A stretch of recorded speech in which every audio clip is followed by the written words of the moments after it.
नमस्कार. पेसा क्षेत्र पदभरती नवीन मार्गदर्शक सूचना.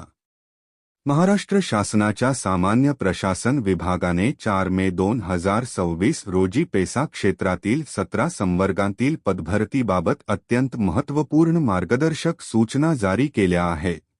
या परिपत्रकाची पार्श्वभूमी. पेसा कायदा म्हणजे काय? म्हणजे panchayat extension to scheduled areas act 1996. हा कायदा अनुसूचित क्षेत्रांमध्ये शेड्यूल्ड एरियाज राहणाऱ्या आदिवासी जनतेला स्थानिक स्वराज्य संस्थांमार्फत स्वशासन देण्यासाठी अस्तित्वात आला. महाराष्ट्रात हे क्षेत्र मुख्यतः नंदुरबार, धुळे, नाशिक, ठाणे, पालघर, अमरावती, यवतमाळ, गडचिरोली आदी जिल्ह्यात पसरलेले आहे. परिपत्रकाची गरज का भासली? सर्वोच्च न्यायालयाने 6 ऑक्टोबर 2025 आणि 17 नोव्हेंबर 2025 रोजी अनुसूचित क्षेत्रातील आरक्षणाबाबत महत्त्वपूर्ण अंतरिम आदेश दिले. त्यानंतर 11 फेब्रुवारी 2026 रोजी शासन निर्णयाद्वारे नवीन आरक्षण प्रमाण निश्चित करण्यात आले. या पार्श्वभूमीवर जिल्हा निवड समित्या व नियुक्ती प्राधिकाऱ्यांना सुस्पष्ट कार्यपद्धती सांगणे आवश्यक झाले, म्हणून हे परिपत्रक जारी करण्यात आले. पेसा क्षेत्राची लोकसंख्येनुसार विभागणी. मंजूर पदांची विभागणी पेसा क्षेत्रातील अनुसूचित जमातीच्या लोकसंख्येच्या प्रमाणानुसार 2 प्रमुख गटात केली जाते. हे वर्गीकरण आरक्षणाचे प्रमाण निश्चित करण्यासाठी मूलभूत निकष म्हणून वापरले जाते. गट अनुसूचित जमाती लोकसंख्या 25% पेक्षा जास्त. ज्या पेसा क्षेत्रात अनुसूचित जमातीची लोकसंख्या एकूण लोकसंख्येच्या 25% ते 50% किंवा 50% पेक्षा जास्त आहे, असे क्षेत्र या गटात मोडते. येथे आदिवासी समाजाचे अस्तित्व आणि प्रतिनिधित्व अधिक असल्याने उच्च आरक्षण प्रमाण लागू होते. गट ब अनुसूचित जमाती लोकसंख्या 25% पेक्षा कमी. ज्या पेसा क्षेत्रात अनुसूचित जमातीची लोकसंख्या एकूण लोकसंख्येच्या 25% पेक्षा कमी आहे, असे क्षेत्र या गटात मोडते. येथे एसटी आरक्षिव आणि इतर राखीव प्रवर्गांसाठी वेगळे प्रमाण लागू होते. मात्र पोलीस पाटील व कोतवाल पदे या रचनेतून वगळण्यात आली आहेत. आरक्षणाचे सुधारित प्रमाण.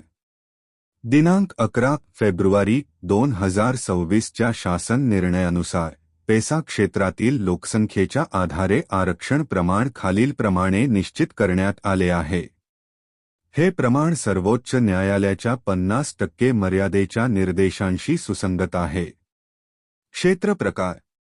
अनुसूचित जमाती एसटी, राखीव ओपन, इतर राखीव प्रवर्ग. एसटी लोकसंख्या 25% पेक्षा जास्त. गट 50% पदे. 50% पदे लागू नाही. एसटी लोकसंख्या 25% पेक्षा कमी. गट ब 25% पदे. 50% पदे. 25% पदे. गट मधील वैशिष्ट्य. केवळ 2 प्रवर्ग एसटी आणि ओपन, प्रत्येकी 50% प्रमाणात.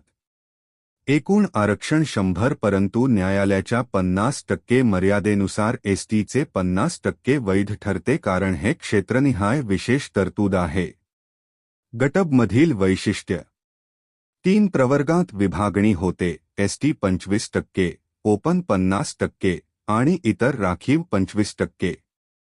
हे प्रमाण सामान्य आरक्षण नियमांशी अधिक जुळते. न्यायालयीन अनुपालन.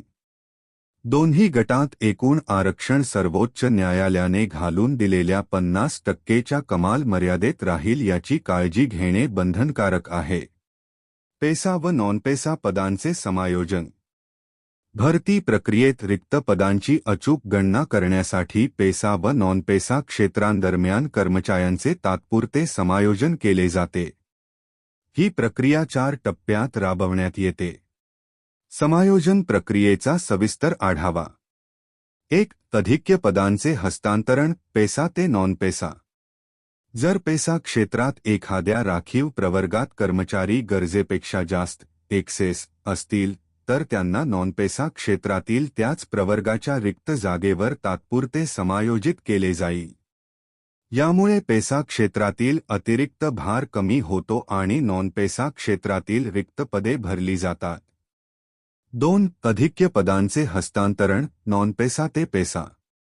याचप्रमाणे नॉनपेसा क्षेत्रात एखाद्या प्रवर्गातील कर्मचारी अतिरिक्त असतील तर त्यांना पेसा क्षेत्रातील संबंधित प्रवर्गाच्या रिक्त जागेवर समायोजित केले जाईल. हे हस्तांतरण प्रशासकीय सोयीसाठी आणि रिक्त पदांची संख्या कमी करण्यासाठी करण्यात येते. 3. राखीव गटात समायोजन. जर संबंधित प्रवर्गात त्याच क्षेत्रात किंवा दुसऱ्या क्षेत्रात जागा उपलब्ध नसेल तर हे अधिक्य त्याच क्षेत्रातील अराखीव ओपन प्रवर्गाच्या रिक्त पदांवर तात्पुरते दाखवले जाईल. हे केवळ लेखी नोंदीसाठी असते, प्रत्यक्षात त्या कर्मचाऱ्याचा प्रवर्ग बदलत नाही. 4. पुनर्स्थापना. भविष्यात जेव्हा मूळ प्रवर्गात जागा रिक्त होतील तेव्हा हे समायोजित कर्मचारी पदे पुन्हा त्यांच्या मूळ प्रवर्गात समाविष्ट केली जातील. यामुळे कुठल्याही प्रवर्गाचे कायमस्वरूपी नुकसान होत नाही आणि आरक्षणाचा समतोल राखला जातो. सर्वोच्च न्यायालयाचे निर्देश आणि दक्षता. माननीय सर्वोच्च न्यायालयाने दिलेल्या अंतरिम आदेशांचे पालन करणे सर्व नियुक्ती प्राधिकाऱ्यांसाठी बंधनकारक आहे. या आदेशांनुसार पदभरती प्रक्रियेत खालील दक्षता घेणे अनिवार्य आहे. आदेश दिनांक 6 ऑक्टोबर 2025. सर्वोच्च न्यायालयाने पेसा क्षेत्रातील आरक्षणाच्या एकूण प्रमाणावर मर्यादा घालण्याबाबत प्रथम अंतरिम आदेश दिला. यात स्पष्ट केले की अनुसूचित क्षेत्रातही एकूण आरक्षण 50% वर जाणार नाही. आदेश दिनांक 17 नोव्हेंबर 2025.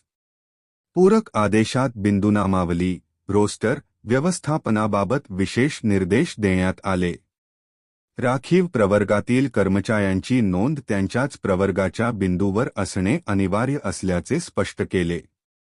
50% मर्यादेचे पालन.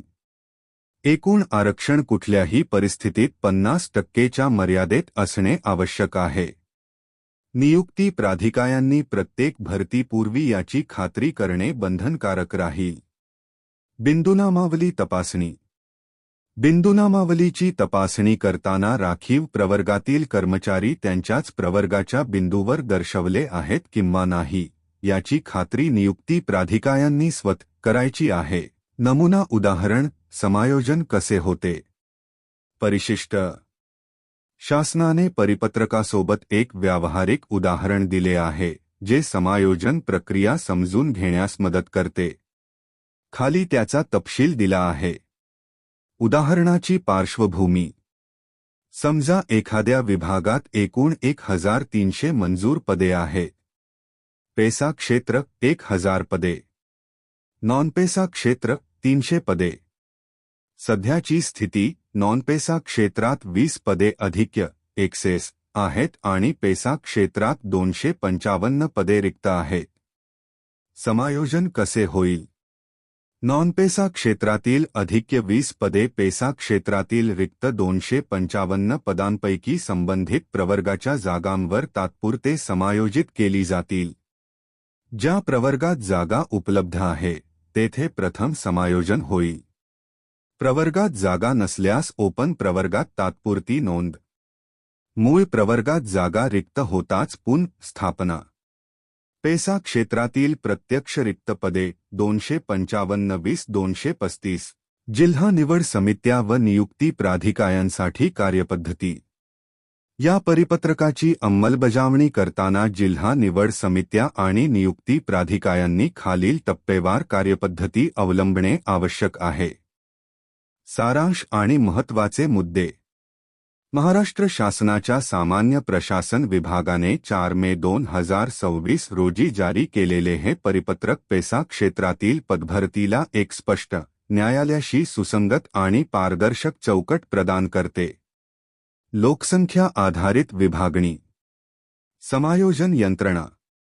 अधिक्य पदांचे पेसा नॉनपेसा दरम्यान तात्पुरते हस्तांतरण. जागा नसल्यास ओपन प्रवर्गात नोंद. भविष्यात मूळ प्रवर्गात पुनर्स्थापना.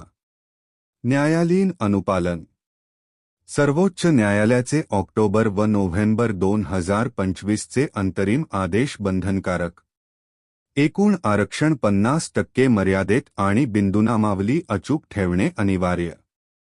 विशेष सूट. 25% पेक्षा कमी एसटी लोकसंख्येच्या क्षेत्रात पोलीस पाटील व कोतवाल पदे या आरक्षण रचनेतून वगळण्यात आली आहे.